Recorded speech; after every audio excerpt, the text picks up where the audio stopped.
It stands at the corner of Broad Street and Market, its facade carved with symbols that no architect of the 19th century could explain. The columns rise in perfect mathematical proportion, their fluting aligned to angles that mirror the movements of celestial bodies. The stone itself, a rose-colored granite, was quarried from a location that official records cannot identify. And yet, this building was supposedly constructed in 18 months by a workforce of fewer than 200 men, using tools that belonged to an era of horse-drawn carriages and gas lamps. The year was 1876. The occasion was the Centennial Exposition, America's first World's Fair. And in the photographs that survive from that extraordinary summer, something impossible stares back at us from the sepia-toned silence. Buildings of such scale and complexity that modern engineers struggle to explain their construction. Domes that span hundreds of feet without visible support. Towers that rise into the sky with a grace that seems to defy the limitations of iron and brick. And all of it, every magnificent structure, was supposedly temporary, built to stand for 6 months, then demolished and forgotten. But were they truly built for that exposition?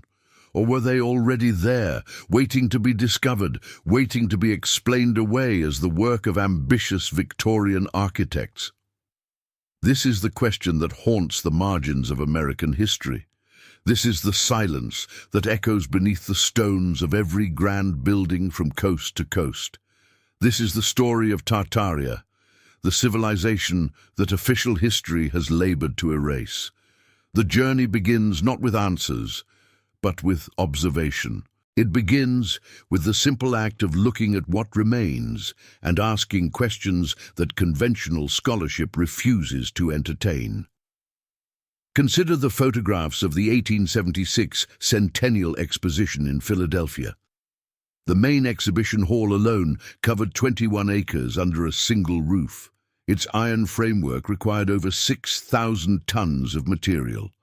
The glass panels that formed its walls numbered in the tens of thousands. And according to official records, this structure was designed, fabricated, transported, assembled, and completed in less than 2 years, in an age when the average building took a decade to construct, in an age when the railroad network was still incomplete, in an age when communication between distant cities could take weeks. The mathematics simply do not reconcile, but the Centennial Exposition was only the beginning. Across America, in cities that were supposedly frontier outposts, buildings of extraordinary sophistication began to appear throughout the latter half of the 19th century.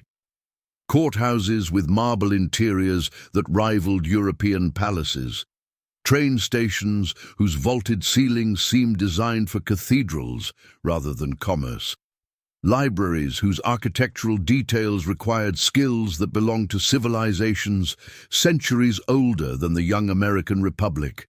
San Francisco, Chicago, St. Louis, Detroit, Cleveland, Denver, Salt Lake City.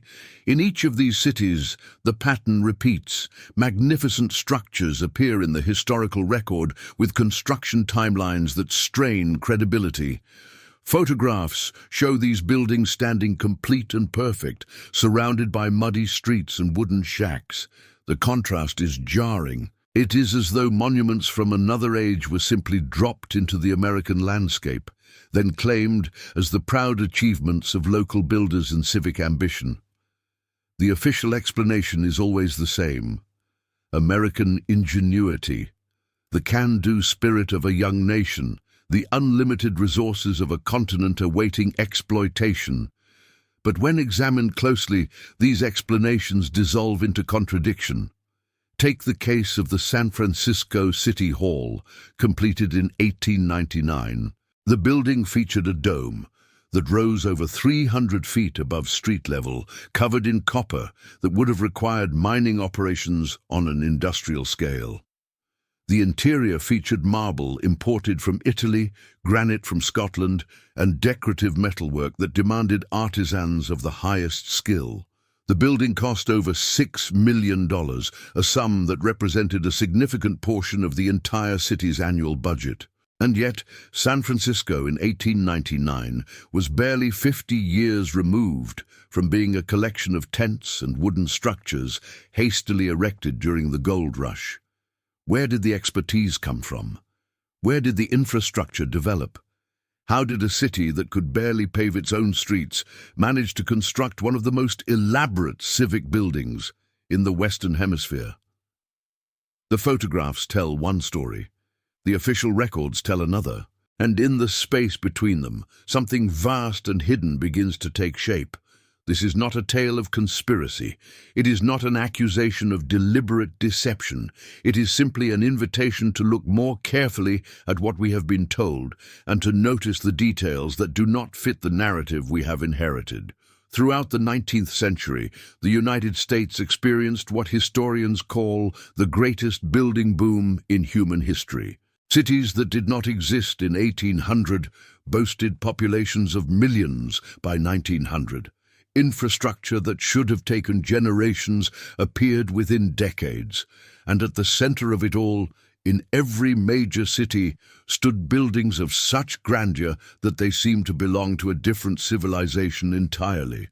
The word itself, Tartaria, appears on maps that predate the American Revolution. European cartographers of the 17th and 18th centuries labeled vast regions of northern Asia and even portions of North America with this name: Grande Tartarie, Independent Tartary, Chinese Tartary. The terminology was inconsistent, but the acknowledgement was clear.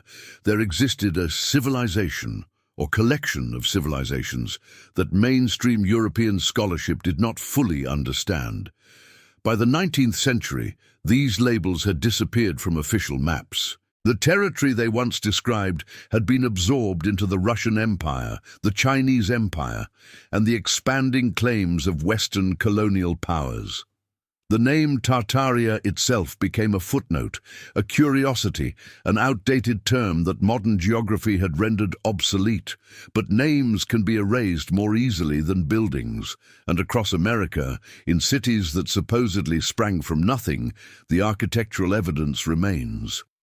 Consider the windows. In building after building from this period, the windows that face the street are enormous, designed to capture maximum light. But in many structures, particularly those built before 1850, the ground floor windows have been partially buried. What was once a grand entrance now sits several feet below street level.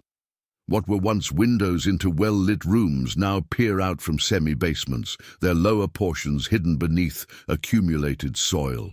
The standard explanation involves changing street grades, the buildup of debris over time, the practical decisions of urban development. But the pattern is too consistent. In city after city, the same phenomenon appears. Buildings that were clearly designed with their ground floors at street level now stand partially submerged, their original proportions distorted by what appears to be a systematic raising of the surrounding terrain. In some cases, entire floors have disappeared. Buildings that photographs from the 1870s show as 5 stories now appear as 4.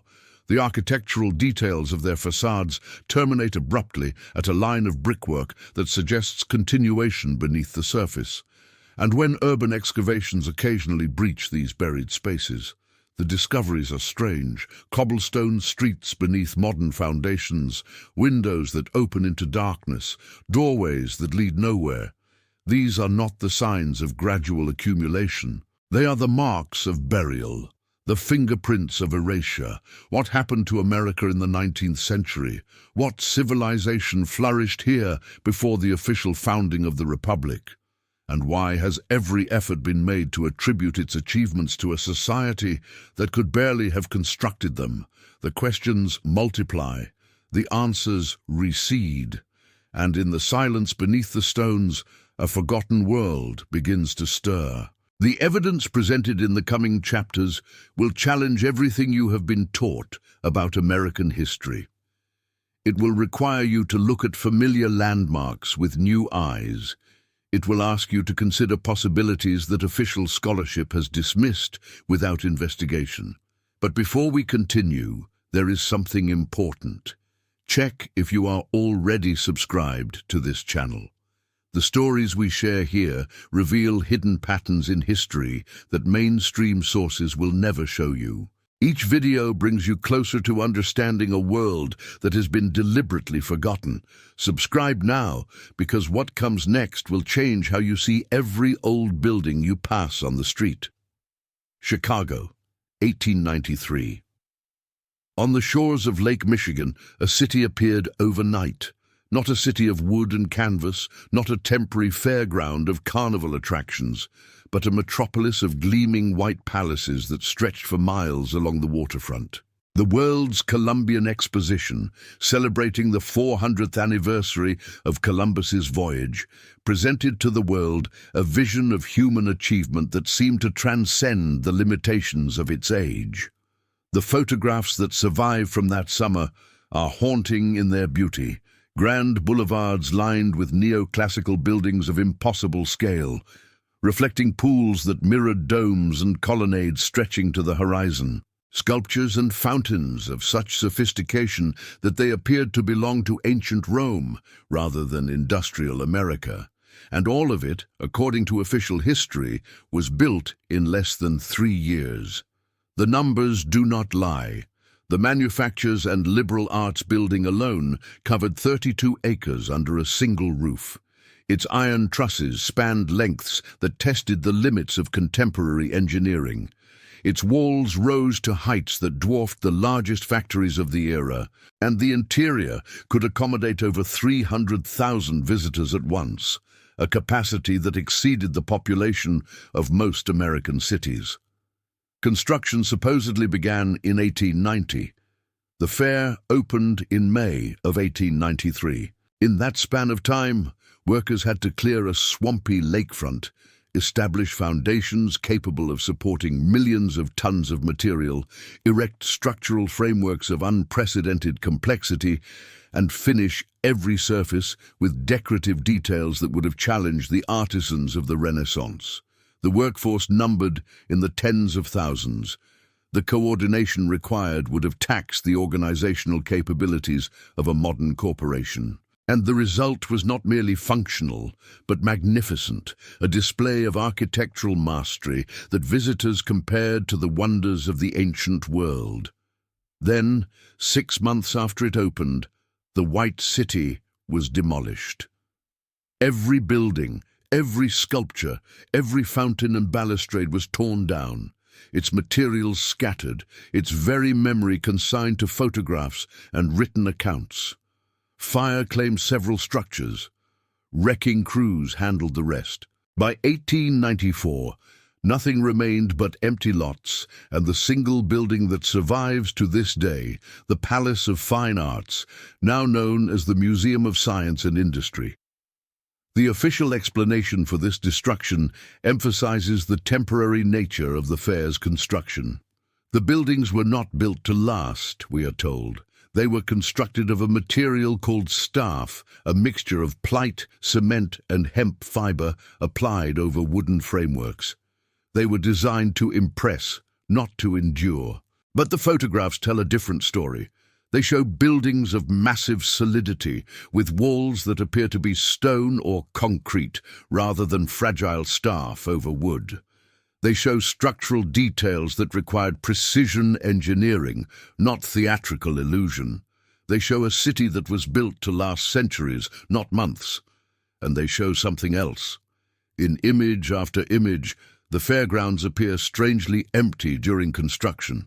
There are photographs of completed buildings with no workers visible. There are views of finished streets with no equipment in evidence. There are panoramas of the entire exposition that show everything in perfect condition, with no sign of the frantic activity that would have been necessary to create such a wonder in such a short time. Where are the cranes? Where are the scaffolding towers? Where are the mountains of raw material waiting to be transformed into palaces? The absence is conspicuous. It suggests that the buildings were not constructed for the fair at all. It suggests that they were already there, waiting to be revealed, waiting to be dressed in their temporary decorations and opened to an astonished public. But if the White City was not built for the 1893 fair, where did it come from? Who created it? And why was it destroyed rather than preserved? These questions lead to even stranger territory when we examine the other world's fairs of the era. St. Louis, 1904. The Louisiana Purchase Exposition covered over 1,200 acres, making it nearly twice the size of the Chicago Fair. Its buildings were even more elaborate, its displays even more ambitious. The Palace of Electricity alone required a generating capacity that exceeded the total output of most European nations. And once again, after the fair concluded, nearly everything was demolished. San Francisco, 1915. The Panama Pacific International Exposition rose on the northern waterfront, its buildings arranged around courtyards and gardens of breathtaking beauty. The central Tower of Jewels stood over 400 feet tall, its surface covered with over 100,000 pieces of colored glass that shimmered in the California sunlight. And once again, when the fair ended, the wrecking crews arrived. Buffalo, Omaha, Portland, Seattle, Nashville. City after city hosted these extraordinary expositions, each one presenting buildings of incomprehensible scale and beauty, each one followed by systematic demolition. The pattern is too consistent to be coincidental. The world's fairs of the late 19th and early 20th centuries were not celebrations of human progress. They were controlled revelations of a civilization that already existed. They were opportunities for the public to glimpse a world that had been hidden from them, then to watch that world be destroyed before they could ask too many questions. The evidence extends beyond the fairgrounds themselves. In city after city that hosted these expositions, the surrounding urban landscape underwent dramatic transformation in the years following the fair. Streets were widened, buildings were demolished. Neighborhoods that had existed for generations were swept away in the name of progress and modernization. In Chicago, the Great Fire of 1871 had already erased much of the original city's architecture. The buildings that rose from those ashes, the structures that visitors to the 1893 fair would have seen in the surrounding metropolis, were themselves of striking sophistication. But many of these too would be demolished in the decades that followed, replaced by the glass and steel towers of the 20th century. In San Francisco, the earthquake and fire of 1906 accomplished what decades of urban planning could not. Nearly the entire city was destroyed, including City Hall and countless other buildings of extraordinary architectural merit. The rebuilding that followed created a different San Francisco, one that preserved few traces of what had existed before. In St. Louis, the decline of the riverfront district erased whole neighborhoods that had once boasted buildings rivaling anything in Europe. Urban renewal projects of the mid-20th century completed the destruction, leaving behind parking lots and vacant land where grand structures had once stood. The pattern repeats in city after city. The most elaborate buildings, the most sophisticated architecture, the most compelling evidence of a pre-existing civilization. These were the structures most likely to be demolished, destroyed by fire, or swept away by natural disaster. Coincidence strains credibility when it occurs this consistently. What remains, however, is revealing. In every major American city, a handful of buildings from this era survive. They are typically the largest, the most prominent, the most difficult to quietly remove. Courthouses and state capitals, train stations and post offices, libraries and museums. These structures stand as monuments to a level of craftsmanship and engineering that their supposed builders could barely have imagined. The old post office in Washington, D.C., the New York State Capitol in Albany, the Cuyahoga County Courthouse in Cleveland, the San Francisco Ferry Building, the Michigan Central Station in Detroit. Each of these buildings tells the same story. Each presents the same impossible combination of scale, sophistication, and timeline. Each raises the same questions about who truly built America's architectural heritage. And each stands as silent testimony to a civilization that official history has labored to forget. The world's fairs were not celebrations of progress. They were rituals of revelation and erasure, controlled exposures of a hidden past, followed by systematic destruction of the evidence. The millions who attended these expositions walked through the ruins of a lost civilization without ever realizing what they were seeing. They were told these wonders were temporary. They were told they were constructed for the occasion. They were told that such magnificence could be created and destroyed within the span of a few years. And they believed it, because what alternative could they imagine? The alternative is Tartaria. The alternative is a civilization that stretched across continents, whose architectural achievements dwarf anything we have built since, whose very existence has been erased from the historical record through a systematic campaign of destruction and misdirection. The evidence is not hidden. It stands in plain sight, in every city, on every street corner, in every photograph from an era that should have been too primitive to produce such wonders. The White City of Chicago was not built in 3 years. The palaces of St. Louis were not constructed for a temporary fair. The towers and domes that graced a dozen American cities were not the products of Victorian ambition. They were inheritances. They were remnants. They were the last visible traces of a world that someone wanted us to forget. Stand before the Michigan Central Station in Detroit, and you stand before a mystery that no official explanation can resolve. The building rises 18 stories above street level, its brick and limestone facade stretching over 500 feet along the railroad tracks that once served as the city's commercial lifeline. The central tower, modeled on the great railway stations of Europe, features ornate detailing that required thousands of individual pieces of carved stone. The waiting room, now abandoned and crumbling, once featured ceilings that soared 60 feet overhead, decorated with tiles and medallions of extraordinary craftsmanship. This building was supposedly designed and constructed between 1910 and 1913. 3 years to create one of the largest structures in the Midwest. 3 years to quarry the stone, fire the bricks, forge the steel, carve the decorations, install the systems, and finish every surface to a standard that would have challenged the builders of European cathedrals. 3 years. In an age when communication traveled by telegraph and transportation traveled by rail. In an age when architectural drawings were created by hand and calculations were performed without computers. In an age when the skilled craftsmen required for such work were scattered across a nation of 90 million people.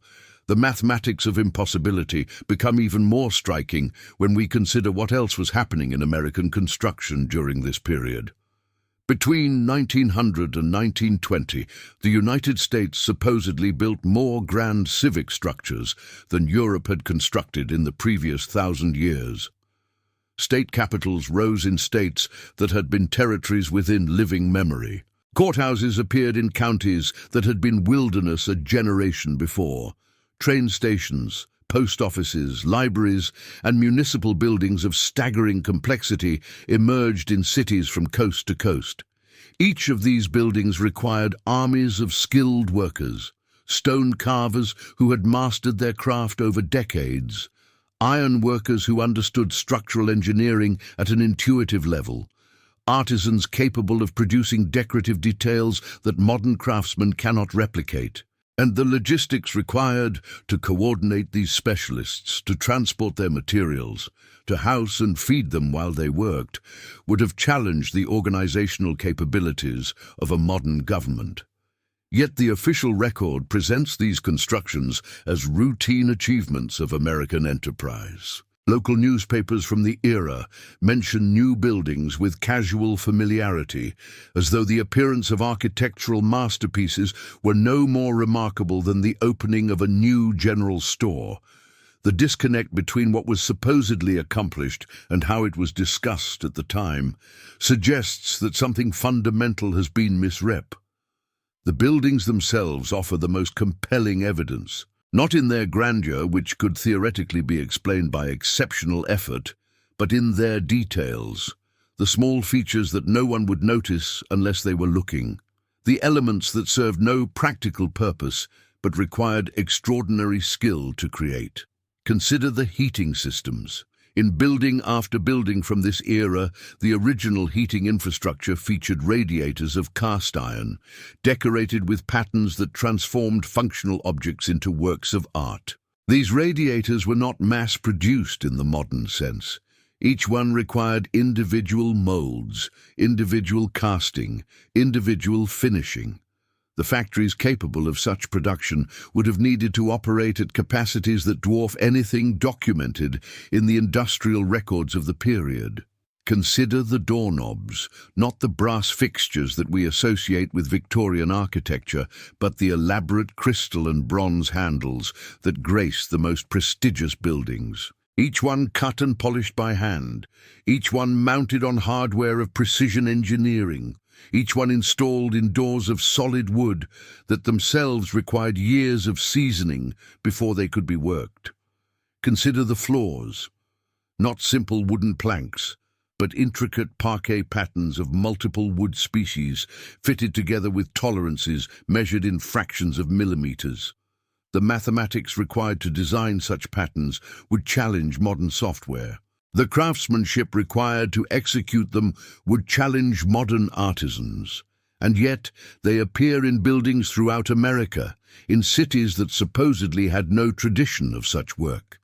The details accumulate until the weight of evidence becomes impossible to ignore.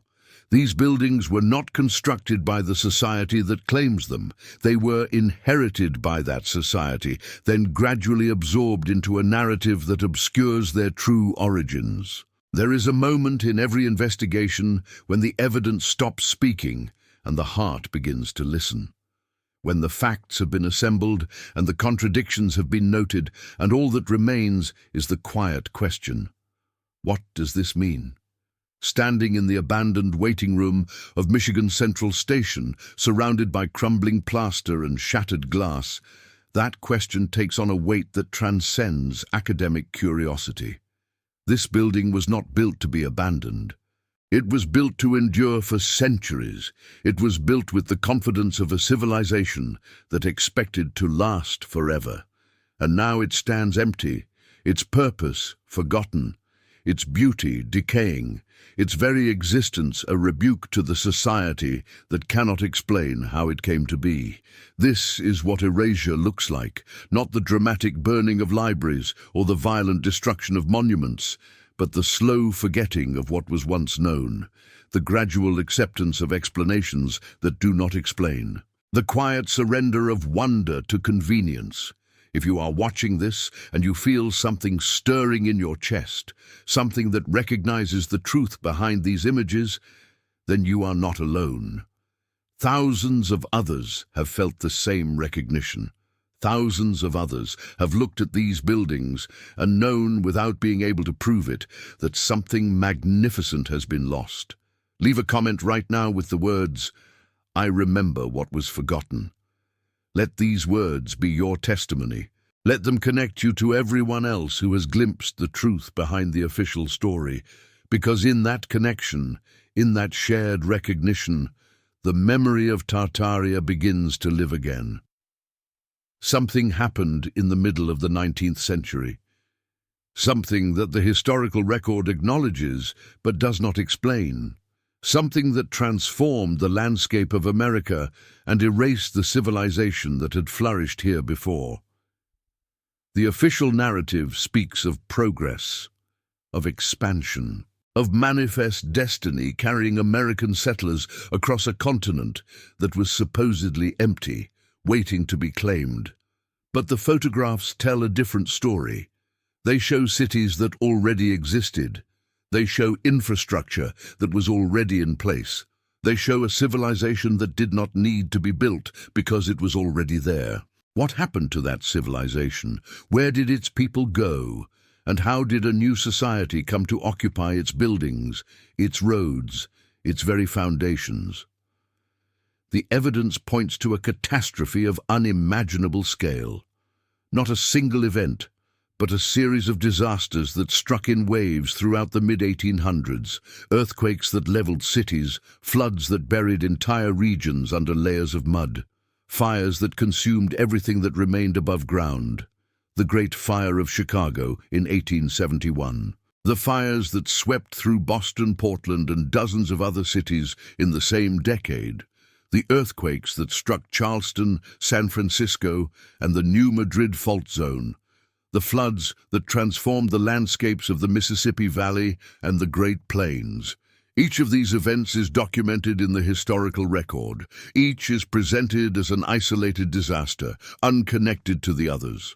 But when mapped together, when viewed as a pattern rather than a series of coincidences, they describe something far more significant. They describe a reset. The word itself has become central to understanding what happened to America and to the world.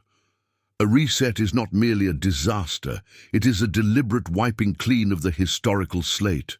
It is the destruction of evidence combined with the reconstruction of narrative. It is the replacement of one civilization's memory with another's mythology. After the reset, everything changed. The survivors, whether they were remnants of the original civilization or newcomers who arrived in its aftermath, found themselves inheriting a world they did not build.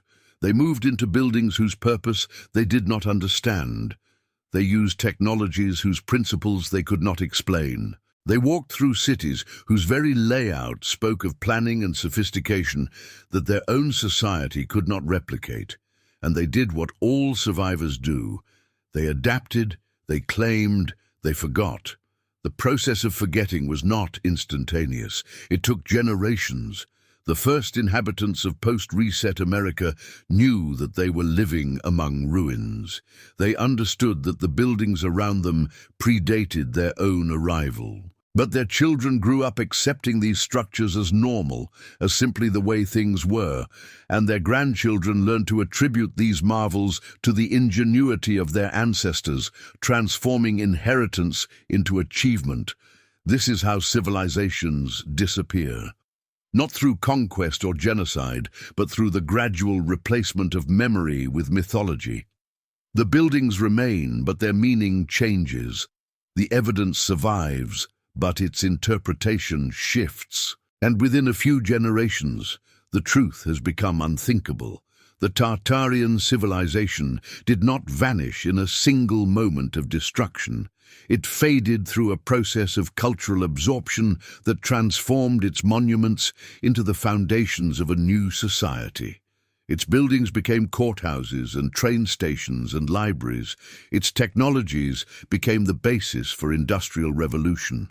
Its very existence became impossible to imagine because everything it built had been claimed by those who came after. This is the deepest form of erasure. Not the destruction of evidence, but its reattribution. Not the hiding of truth, but its transformation into something that can no longer be recognized. Walk through any American city today, and you walk through the remnants of this process. The grand buildings that anchor downtown districts, the infrastructure that supports modern life. The very street patterns that guide your movements. All of it inherited, all of it reattributed, all of it pointing back to a civilization that we have been taught never existed. The evidence is not hidden. It surrounds us every day. We simply lack the framework to see it for what it is. Until now. There is a photograph from the 1876 Centennial Exposition that has puzzled researchers for decades. It shows the interior of Machinery Hall, the vast exhibition space dedicated to the technological achievements of the age. In the center of the frame stands the Corliss steam engine, a massive device that powered the entire exhibition through a system of belts and shafts. But that is not what catches the eye. What draws attention is the background. Behind the celebrated engine, barely visible in the shadows, stand rows of equipment that bear no resemblance to anything in the official exhibition catalogues. Cylindrical devices of polished metal, frameworks of copper and glass, structures that suggest purposes far beyond the steam-powered machinery that dominated the public displays. What were these devices? Why were they present but unacknowledged? And what became of them after the exposition closed? The questions multiply when we examine other photographs from the era. Image after image shows technologies that do not fit the official narrative of 19th century capability, lighting systems that predate Edison's bulb by decades, communication devices that suggest wireless transmission before Marconi, transportation mechanisms that imply understanding of principles that mainstream science would not discover for generations. The Tartarian civilization was not primitive. It was not a collection of simple agrarian communities waiting to be enlightened by European progress. It was a technologically sophisticated society whose achievements we are only beginning to recognize in the traces it left behind. Consider the evidence of the buildings themselves. Structure after structure from this era features elements that suggest purposes beyond mere shelter or commerce. Spires that rise to precisely calculated heights, domes that incorporate acoustic properties unexplained by their official functions, basements that extend far deeper than any practical need would require. These are not random architectural choices. They are the fingerprints of intention. They suggest that Tartarian buildings were not merely structures, but devices. Not merely shelters, but systems. Not merely monuments, but machines. The theory that has emerged from decades of investigation proposes that Tartarian architecture functioned as a network of energy collection and distribution. The ornate metalwork that crowns so many buildings from this era was not decorative, but functional. The precise geometries that govern their proportions were not aesthetic, but technological. The very materials from which they were constructed were selected for properties that we have forgotten how to recognize. This theory explains anomalies that conventional scholarship cannot address. Why do so many old buildings feature elaborate rooftop structures that serve no apparent purpose? Why do their basements connect through tunnels that official records do not acknowledge? Why do their dimensions conform to mathematical relationships that suggest deliberate encoding of information? The answers point toward a civilization that understood principles of energy and resonance that modern science is only beginning to rediscover. A civilization that built not for appearance, but for function. A civilization whose technologies were so integrated into its architecture that we cannot see them for what they are. The loss of this knowledge represents the deepest tragedy of the reset. Not the destruction of buildings, which can be rebuilt, not the death of populations, which can recover, but the erasure of understanding, the forgetting of principles that took centuries to develop, the reduction of sophisticated technology to mere decoration. We walk through the remnants of this civilization every day. We admire the beauty of its buildings without recognizing their purpose. We photograph their details without understanding their function. We study their history without grasping their meaning. But the evidence remains in the proportions that govern their design, in the materials that compose their structure, in the silent testimony of forms that speak to anyone willing to listen. The technology of the old world has not been destroyed. It has been forgotten, and in that forgetting lies the possibility of remembering. We have traveled far together through the shadows of forgotten history. We have examined evidence that conventional scholarship refuses to acknowledge. We have asked questions that official narratives cannot answer. And we have glimpsed, however briefly, the outline of a civilization that someone wanted us to forget, Tartaria. The name itself has become a beacon for those who sense that something is missing from the story we have been told. It represents not merely a historical hypothesis, but a recognition that the world we inhabit is built upon foundations we do not understand, that the buildings we pass every day contain secrets we have not been taught to read, that the very ground beneath our feet holds memories that have been deliberately obscured. The evidence we have examined cannot be dismissed as coincidence or misinterpretation. The impossible timelines of construction, the architectural sophistication that exceeds documented capability, the systematic destruction of buildings that could not be explained, the photographs that show completed structures without evidence of construction, the buried floors and submerged windows, the technologies that predate their official inventors. Each piece of evidence taken alone might be explained away, but together they form a pattern that admits only one conclusion. The civilization that built America's architectural heritage was not the civilization that claims it. Something magnificent flourished on this continent before the official founding of the Republic. Something that we have been taught to forget. Why? Why would anyone want to erase the memory of such achievement? Why would successive generations participate in the maintenance of this deception? The answers to these questions venture into territory that we cannot fully explore here.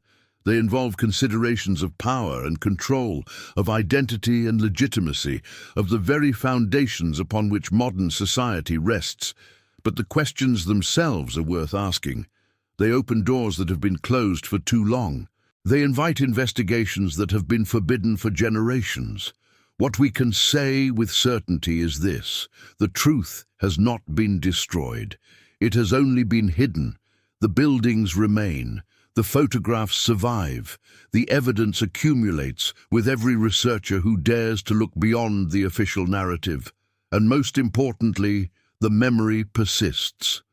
In the intuition of everyone who has ever looked at an old building and felt that something was wrong with its explanation. In the curiosity of everyone who has wondered how such wonders could have been built by such primitive means. In the recognition that stirs when evidence finally aligns with feeling. You are part of that memory now. By watching this video, by considering its evidence, by allowing yourself to question what you have been taught, you have joined a community of seekers who refuse to accept comfortable lies over difficult truths. The Tartarian civilization did not vanish. It transformed. Its buildings became our buildings. Its technologies became our technologies. Its very memory became the foundation upon which we have constructed our forgetting. But foundations can be excavated, technologies can be understood, and memories, however deeply buried, can be recovered. This is the invitation that Tartaria extends to everyone willing to accept it. Not belief without evidence, but investigation without prejudice. Not acceptance of alternative narratives, but rejection of narratives that do not fit the facts. Not the replacement of one mythology with another, but the courage to live with uncertainty until the truth becomes clear. The world we inhabit is stranger than we have been taught. The history we have inherited is thinner than we imagine. And the civilization that built the monuments we walk past every day deserves to be remembered. Stand before any grand old building in any American city. Look at its proportions, study its details, consider its timeline, and ask yourself, could this really have been built by the society that claims it? The answer is written in stone. It has been waiting for you to read it. Tartaria's fallen world is not lost. It is hidden, and in the hiding is the invitation to seek. If you watch this far, it is because something in this story resonated with truth. Because you felt, however faintly, the stirring of a memory that has been suppressed for generations. Leave a comment saying, "I watched this far," so I can get to know you and know who really appreciates the stories on this channel. Your presence here matters. Your attention is a form of remembrance. Your willingness to question is a form of courage. If this video opened your eyes to possibilities you had not considered, give it a like. The algorithm that governs what others see responds to your engagement. Every like is a vote for truth over convenience, for curiosity over conformity. And if you know someone else who deserves to see this evidence, someone who has felt the same intuition that something is missing from official history, share this video with them. The community of seekers grows one connection at a time. Finally, if you have not already subscribed to this channel, do so now. This video is only one fragment of a much larger investigation. Future episodes will explore specific buildings, specific cities, specific technologies that confirm what we have discussed today. Each video adds another piece to a puzzle that has been deliberately scattered. Subscribe so you do not miss what comes next. The memory of Tartaria is not dead. It lives in everyone who refuses to forget. It lives in every question that official history cannot answer. It lives in the stones themselves, waiting patiently for the generation that will finally remember. Thank you for watching. Thank you for questioning. Thank you for remembering.